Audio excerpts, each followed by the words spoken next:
क्या आपने कभी सोचा है कि एक दिन में अरबपतियों के पास से अरबों रुपए गायब हो जाएं तो क्या होगा? और वो भी सिर्फ इसलिए कि एक शख्स ने कुछ बड़ा ऐलान कर दिया। तो तैयार हो जाइए, क्योंकि आज हम बात करने वाले हैं दुनिया के सबसे अमीर लोगों की उस कहानी की, जहां इलॉन मस्क, जेफ बेजोस और मार्क जकरबर्ग जैसे बड़े नामों ने एक ही दिन में 42.6 बिलियन डॉलर यानी करीब 3.5 लाख करोड़ रुपए गंवा दिए। और हाँ, ये सब हुआ अमेरिका के नए टैरिफ प्लान की वजह से। आखिर ये टैरिफ है क्या, इनसे बाजार क्यों डर गया और बाकी टेक दिग्गजों का क्या हाल हुआ? चलिए सारी कहानी डिटेल में समझते हैं। मैं हूं आपके साथ सिद्धार्थ प्रकाश। तो बात शुरू होती है 3 अप्रैल 2025 से। अमेरिका के राष्ट्रपति डोनाल्ड ट्रंप ने एक नया टैरिफ प्लान लॉन्च किया, जिसे वो डिस्काउंटेड रेसिप्रोकल टैरिफ कह रहे हैं। अब ये टैरिफ क्या भला है, ये हम थोड़ी देर में समझेंगे, लेकिन पहले ये जान लीजिए कि इस ऐलान के बाद वॉल स्ट्रीट पर हाहाकार मच गया। सारी बड़ी कंपनियों के शेयर नीचे गिरने लगे और एक ही दिन में अमेरिका के टॉप स्टॉक इंडेक्स अपने सबसे बुरे दिन पर पहुंच गए।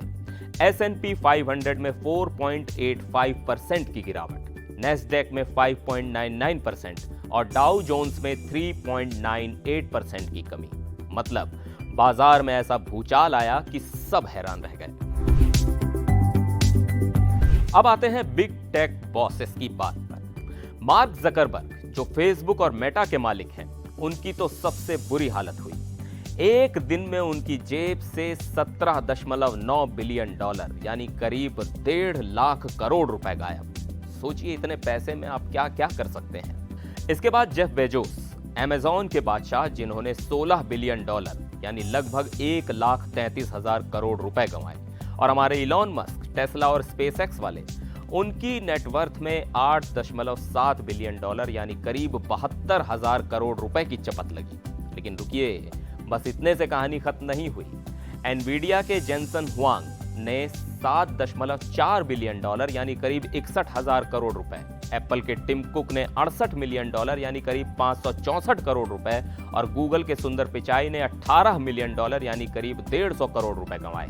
अल्फाबेट के को फाउंडर्स लैरी पेज और सर्जी ब्रिन की भी जेब ढीली हुई।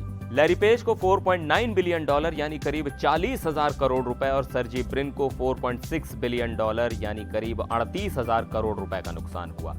मतलब टेक वर्ल्ड में ऐसा लगा जैसे कोई बम फट गया। अब सवाल यह है कि आखिर ये टैरिफ है क्या, जिसने इतना तहलका मचा दिया?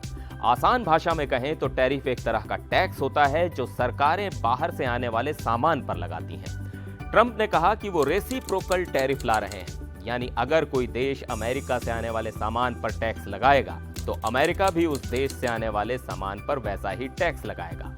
और इसे डिस्काउंटेड इसलिए कहा क्योंकि ट्रंप ने इसे थोड़ा कम रखने का वादा किया है। लेकिन ये टैरिफ क्यों लाए गए? ट्रंप का कहना है कि इससे अमेरिकी बिजनेस को फायदा होगा, पर निवेशकों को डर है कि इससे सामान महंगा हो जाएगा, ट्रेड वॉर बढ़ेगा और टेक कंपनियों की कमाई पर असर पड़ेगा। तो अब सवाल यह है कि आगे क्या होगा? यूबीएस के एनालिस्ट का कहना है कि इन टैरिफ को लेकर कोर्ट में केस हो सकता है, क्योंकि ट्रंप ने इन्हें एक पुराने कानून international emergency economic power act के तहत लागू किया है, जो पहले कभी इस तरह इस्तेमाल नहीं हुआ। साथ ही बिजनेस लॉबी और पॉलिटिकल प्रेशर भी बढ़ सकता है। यूबीएस का मानना है कि 50% चांस है कि ये टैरिफ कम हो जाएंगे, क्योंकि ट्रंप ने खुद कहा है कि देश बातचीत कर टैरिफ घटा सकते हैं। तो क्या ये बाजार की गिरावट बस एक दिन की बात है या लंबा संकट आने वाला है? आप क्या सोचते हैं? नीचे कमेंट में जरूर बताइएगा। तो ये थी एक दिन में अरबों रुपए गंवाने की कहानी। अगर आपको ये वीडियो पसंद आया हो तो लाइक कीजिए और चैनल को सब्सक्राइब करना मत भूलिएगा। फिर मिलते हैं अगले वीडियो में, तब तक के लिए नमस्कार।